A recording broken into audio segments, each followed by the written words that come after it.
வணக்கம். உலகம் முழுவதும் நடைபெற்ற முக்கிய நிகழ்வுகள் சிலவற்றை முதன்மை செய்திகளாக இப்போது பார்க்கலாம். இடைவெளிக்கு பிறகு முதன்மை செய்திகளை தொடர்ந்து பார்க்கலாம்.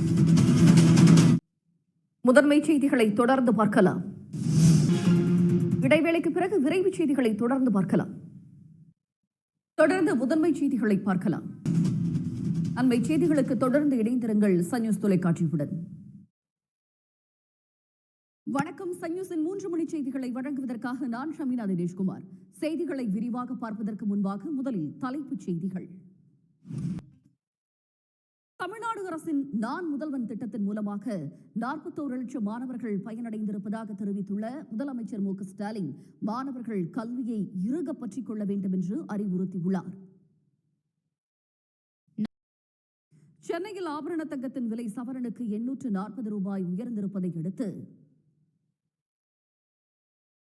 சவரனின் விலை 72,000 ரூபாய்க்கு விற்கப்படுகிறது. இனி தமிழ்நாட்டின் முக்கிய நிகழ்வுகளை எக்ஸ்பிரஸ் செய்திகளாக பார்க்கலாம். செய்திகளில் தொடர்வது சிறிய இடைவேளை.